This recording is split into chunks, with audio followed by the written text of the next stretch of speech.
Assalamualaikum warahmatullahi wabarakatuh.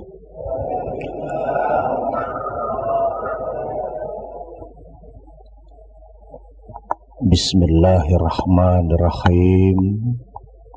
Bismillahi tawakkalna billah. Bismillahi tawakkalna lillah. Bismillahi la hawla wa la quwwata illa billahil aliyyil azim. Alhamdulillah, alhamdulillahi muwafiqil ula, hamdan yuwafi birrahal muttakamila, taqwa ilahi bidaru kulli syahadah, wa tiba'u ahwa ra'su sarra habail. Ashhadu an la ilaha illallah wa ashhadu anna Muhammadar Rasulullah. Allahumma salli ala sayyidina Muhammadin wa ala ali sayyidina Muhammad, imamil yatim, khataman nabi la nabiyya ba'dah. Faqalallahu ta'ala fil Qur'anil Karim, bismillahirrahmanirrahim. Walaqad zara'na li jahannam katsiran minal jinni wal insi, lahum qulubun la yafqahuna biha, walahum a'yunun la yubsiruna biha, walahum adhanun la yasma'una biha, ulaika kal an'ami bal hum adall, ulaika humul ghafilun. Sadaqallahul azim. Yang terhormat dan teramat sangat kami cintai Ayahanda Bapak Kiai Haji Muhammad Nur Ghazali beserta ibu dan keluarga besar yang selalu dimuliakan dan dibahagiakan oleh Allah Subhanahu wa ta'ala. Dan yang terhormat para alim, para ulama, ustadz, ustazah, pejuang agama Allah, para tokoh masyarakat yang selalu dimuliakan oleh Allah Subhanahu wa ta'ala. Khusus wabil khusus saudara-saudaraku, bapak-bapak, ibu-ibu, kakak-kakak tercinta, ikhwan, jamaah majelis taklim at-tazkir yang selalu dimuliakan dan dibahagiakan oleh Allah Subhanahu wa ta'ala. Puja, puji, syukur, tasakur kehadirat ilahi Rabbun Ghafur. Alhamdulillah berkat rahmat, karunia dan hidayahnya, malam ini kita dihadirkan ke tempat ini. Alhamdulillah, terima kasih kepada Allah. Dikasih hidayah, kita mau menerima hidayah dari Allah. Tergerak badan menuju taklim yang penuh dengan barokah dan hidayah. Percaya boleh, tidak percaya boleh. Dikatakan di dalam hadis qudsi bahwasanya saat ini kita adalah orang-orang yang luar biasa, orang-orang yang sedang diistimewakan oleh Allah. Kita mau terima hidayah Allah, mau melangkahkan kaki menuju tempat yang penuh dengan barokah ilahi Rabbi. Malaikat malam hari ini sedang berkeliaran di atas langit, diutus oleh Allah, disuruh mencari taklim-taklim, disuruh mencari orang-orang yang sedang berzikir, sedang memuliakan nama Allah Subhanahu wa ta'ala. Setelah ditemukan, salah satunya ditemukan di tempat ini, bapak-bapak, ibu-ibu. Boleh percaya, boleh tidak. Percaya nggak, Pak? Alhamdulillah. Ditanya oleh Allah malaikat, sedang apa mereka? Mereka sedang memanggil-manggil namamu ya Allah. Mereka sedang memuliakanmu. Mereka sedang memohon ampunan kepadamu. Allah bertanya kepada malaikat, apa mereka tahu sama saya? Kata Allah, apa mereka mengenalku? Apa mereka pernah bertemu denganku? Tidak ya Allah. Mereka tidak pernah bertemu denganmu ya Allah. Bagaimana seandainya mereka pernah bertemu denganku? Malaikat menjawab, seandainya mereka pernah bertemu denganmu ya Allah, niscaya mereka akan lebih lagi memuja dan memujimu. Niscaya mereka akan lebih lagi beribadah, mengabdikan diri kepadamu. Bertanya lagi Allah, apa yang mereka harapkan? Mereka mengharapkan surgamu ya Ilahi. Apa mereka pernah melihat surgaku? Demi Allah, belum ya Allah, kata malaikat. Pernah ada yang lihat surga, Pak? Belum. Ngarep surga. Belum ya Allah, kata malaikat. Bagaimana seandainya mereka melihat surgaku?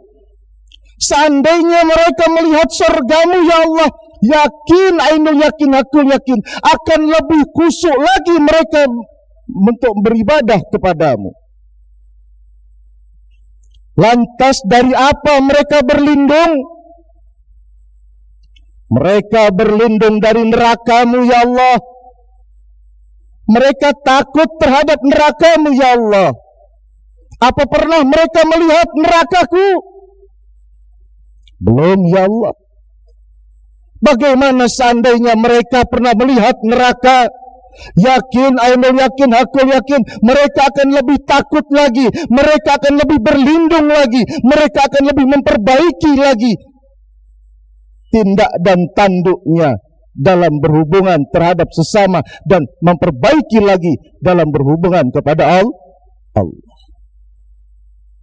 Lantas apa yang mereka pinta, kata Allah? Apa yang mereka mau dariku? Mereka memohon ampunanmu ya Allah. Mereka memohon ampunanmu agar diampuni segala dosa-dosanya. Kalau begitu, kata Allah, ku ampuni segala dosa-dosa.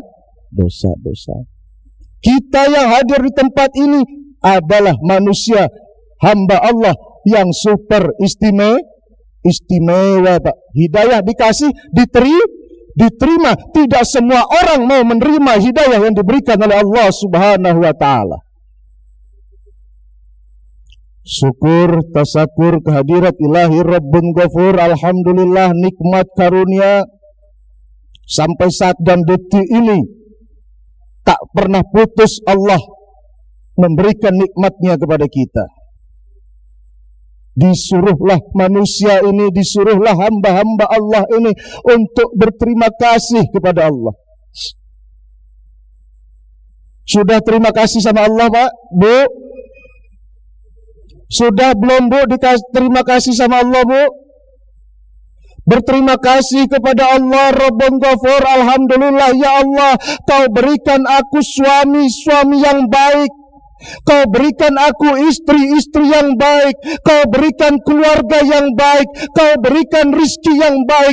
Aku dulunya bodoh, tidak bisa apa-apa. Kau beri ilmu menjadi pintar. Aku dulu miskin, tidak punya apa-apa. Kau berikan harta ya Allah. Tanpamu aku bukan siapa-siapa, dan tanpa kekuatanmu aku tidak bisa apa-apa. Iza zakartani kafartani, iza zakartani syakartani, wa idza nasitani kafartani. Barang siapa yang selalu ingat kepadaku, tandanya mereka bersyukur kepadaku. Barang siapa yang tidak pernah ingat kepadaku, tandanya mereka kufur. Maka mari bapak-bapak, ibu-ibu rahimakumullah, yang katanya sedang belajar bertauhid, yang katanya sedang mencari ridha Allah Subhanahu wa ta'ala, berterima kasih kehadirat ilahi Rabbun Ghafur atas apapun yang dihadirkan oleh Allah. Kalau saudara saya di Bali, terima kasihnya kalau lagi banyak rezeki aja, Pak. Lagi banyak rezeki, lagi enak, ngucap alhamdulillahnya bagus. Tapi kalau lagi seret dunianya, lagi susah rumah tangganya, ngucap alhamdulillahnya pelan. Apa kabar Mas? Alhamdulillah. Kalau lagi susah. Saudaraku rahimakumullah, salawat teriring salam keharibaan junjungan agung Nabi besar Muhammadin sallallahu alaihi wasallam yang kita nanti-nantikan syafaatnya fid dunya wal akhirah. Zaman sekarang banyak orang salah paham. Saya ingat sekali ayah guru pernah berkata kepada kita, ayah guru pernah memberikan nasihat kepada kita beberapa bulan yang lalu. Zaman sekarang banyak orang salah paham. Seolah-olah Nabi Allah Muhammad ini Tuhan. Yang memberi syafaat adalah Allah subhanahu wa ta'ala. Muhammad Rasulullah bin Abdillah adalah manusia biasa, manusia yang disempurnakan oleh Allah. Bukan manusia yang sempurna, Pak. Tak ada manusia sempurna di bumi Allah subhanahu wa ta'ala. Muhammad bin Abdillah disempurnakan oleh Allah subhanahu wa ta'ala untuk menjadi pemimpin umat Islam, untuk menjadi contoh bagi umat Islam, untuk menjadi suri tauladan bagi kehidupan kita-kita ini semua yang sudah tanda tangan kontrak kepada Allah, ngaku kalau Rasulullah sallallahu alaihi wasallam adalah utusannya dan sanggup siap kita jadikan suri tauladan di dalam kehidupan, di dalam berumah tangga, di dalam bergaul. Siap ditagih janji oleh Allah. Pandai bersolawat, seolah-olah solawat sudah menjadi jaminan surga. Pandai bersolawat tapi tidak pandai berbuat. Rasulullah tidak dijadikan contoh dalam suri tauladan. Insya Allah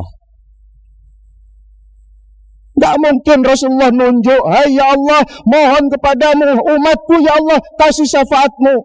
Kalau cuma solawatnya pandai tapi bakhilnya masih, iri dengkinya masih, fitnahnya masih, tak peduli terhadap saudaranya, tak peduli terhadap kawan dan teman-temannya. Saudaraku yang selalu dimuliakan dan dibahagiakan oleh Allah subhanahu wa ta'ala, maka ayo kita yang sudah, saya bilang tadi, tanda tangan kontrak sama Allah, kita jadikan Rasulullah sebagai suri tauladan. Mari itikad Rasulullah cinta anak yatim. Cinta enggak Pak sama anak yatim, Pak? Rasulullah cinta janda fakir miskin. Rasulullah senang sholat malam. Senang sholat malam, Pak? Rasulullah tidak pernah putus sholat duha. Rasulullah tidak pernah putus meminta ampun kepada Allah. Rasulullah selalu membawa Allah di dalam hatinya. Rasulullah membuat Allah subhanahu wa ta'ala begitu berarti di dalam kehidupannya. Karena semua yang ada di dalam kehidupan kita adalah perannya Allah.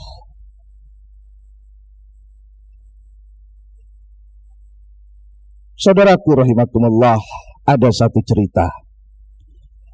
Dan saya yakin bapak-bapak, ibu-ibu yang hadir di tempat ini sebagian sudah tahu cerita ini. Pada zaman Rasulullah sebelum wafat, ada seorang pengemis buta yang kerjaannya memfitnah, mencaci maki, mengejek, menjelek-jelekkan Muhammad Rasulullah sallallahu alaihi wasallam.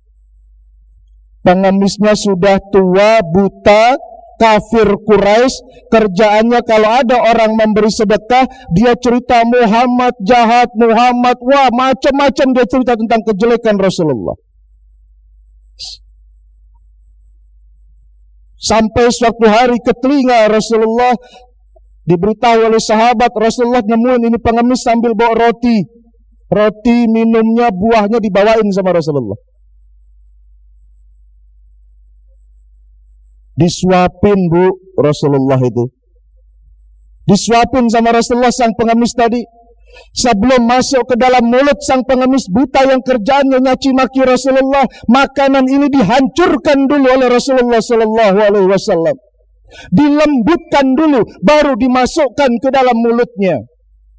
Dan itu berjalan setiap sore Rasulullah menemui pengemis itu, membantu bersedekah terhadap pengemis itu, sampai Rasulullah wafat pada akhirnya.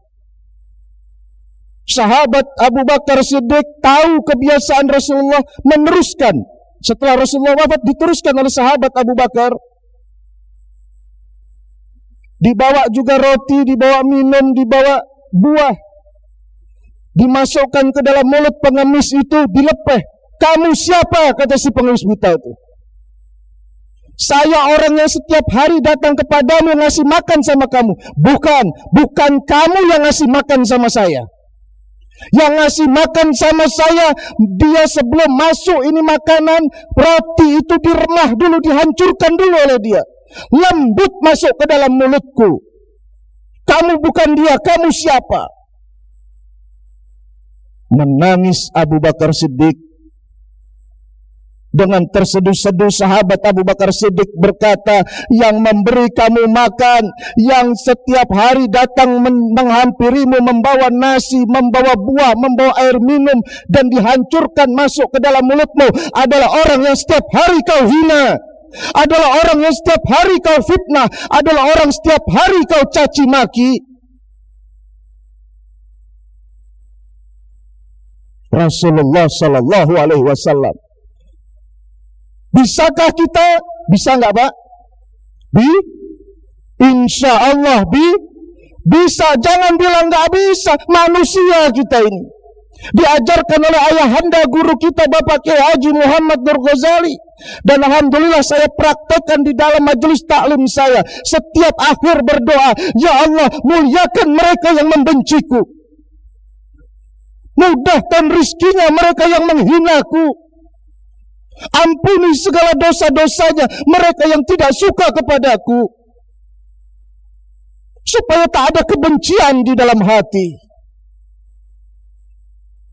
Kalau orang zaman sekarang ditimpuk batu kecil, balesnya batu besar. Lo ketawa Bapak, berarti sama Bapak ini. Dihina sedikit balik menghina banyak.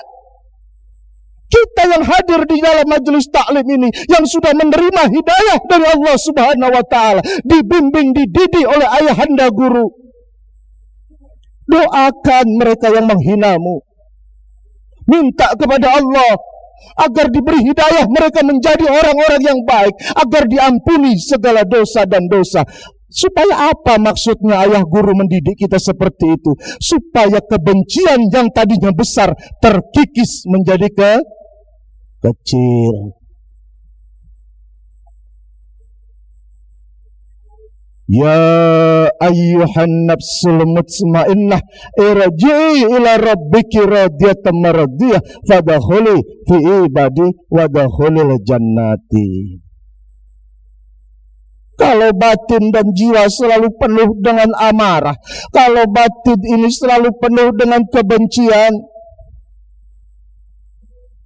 bagaimana tercipta ketenangan jiwa? Bagaimana mau Allah redho terhadap kita kalau kita belum redho atas apa yang dihadirkan oleh Allah Subhanahu wa Ta'ala? Bagaimana Bapak mau baik sama saya kalau saya tidak baik sama Bapak? Bagaimana Allah mau kasih sorga kalau tak ada ketenangan jiwa, kalau tidak memaksakan diri hati ini untuk hidup memanggil-manggil nama Allah, tidak memaksakan diri untuk beribadah kepada Allah Subhanahu wa Ta'ala? Bisa nggak tenang Pak? Manusia zaman sekarang subhanallah, sedih saya, termasuk diri saya sendiri sesungguhnya. Kalau untuk urusan dunia tak peduli, untuk urusan nafsu tak peduli, berjam-jam waktu ku buang. Tapi di saat untuk mendekatkan diri kepada Allah, setengah jam pantatnya tumbuh tumbuh apa Pak? Bisul. Diajak ibadah, diajak zikir setengah jam, ya Allah pegel Ustaz. Tapi kalau untuk urusan nafsunya, untuk urusan dunianya dia tak peduli. Maka benar kata Allah, binatang kamu kata Allah. Buta hatimu, matamu buta, telingamu tuli, binatang kamu, kata Allah. Gak peduli kamu. Allah yang telah banyak berperan di dalam kehidupan kita. Segalanya dari Allah. Iqra bismi rabbikal ladzi khalaq, khalaqal insana min 'alaq. Iqra wa rabbukal akram, alladzi 'allama bil qalam, 'allamal insana ma lam ya'lam. Bisa apa manusia tanpa Allah?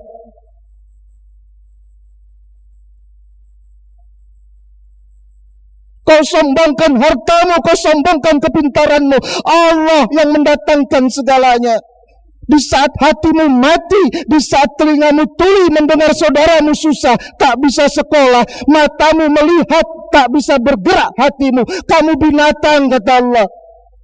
Maka neraka jahanam itu kusiapkan untuk mereka yang seperti binatang. Walaqad dzara'na li jahannam katsiran minal jinni wal insi lahum qulubun la yafqahuna biha walahum a'yunun la yubsiruna biha walahum adhanun la yasma'una biha ulaika kal an'ami bal hum adall ulaika humul ghafilun.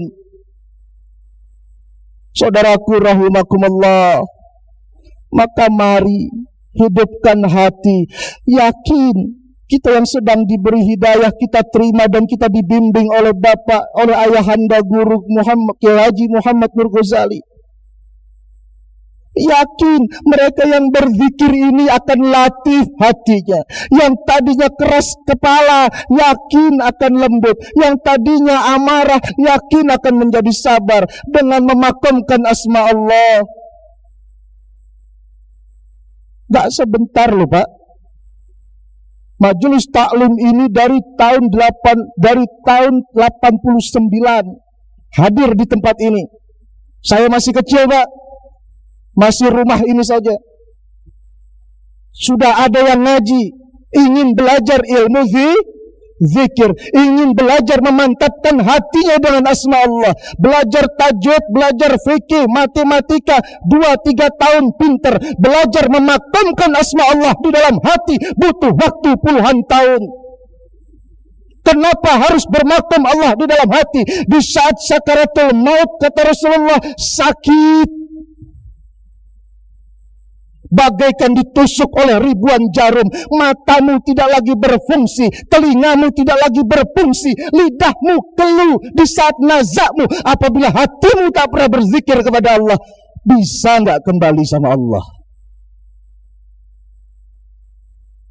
Saudaraku rahimakumullah yang selalu dibahagiakan dan dimuliakan oleh Allah Subhanahu wa ta'ala. Yakin, ainul yakin, hakul yakin, beribadah kepada Allah akan mendatangkan kebaikan bagi mereka yang berfikir. Pandai sholatnya, tidak pandai perbuatan, berarti dia belum berfikir Pak. Hanya sekedar menggugurkan kewajiban. Sholat bukan suatu kebutuhan bagi dirinya. Belum berfikir untuk ingin kembali kepada Allah. Semoga bapak-bapak, ibu-ibu yang hadir di tempat ini mau berfikir, mau memaksakan diri untuk menghidupkan hati, untuk memaksa diri beribadah, untuk mewujudkan ibadah di dalam kehidupan sehari-hari, menjadi soleh dan soleha. Karena apa? Kita tidak tahu kapan dan di mana Allah akan mencabut nyawa kita. Hanya itu yang dapat saya sampaikan. Mohon maaf apabila tutur-pitutur saya ngelantur tak teratur, tingkah saya tidak sopan, nakal tak karuan. Saya masih belajar. Mohon dibukakan pintu maaf sebesar-besarnya, zahiran wal batinan. Kesalahan adalah kesalahan saya pribadi, ada baiknya datang dari Allah Subhanahu wa ta'ala. Wassalamualaikum warahmatullahi wabarakatuh.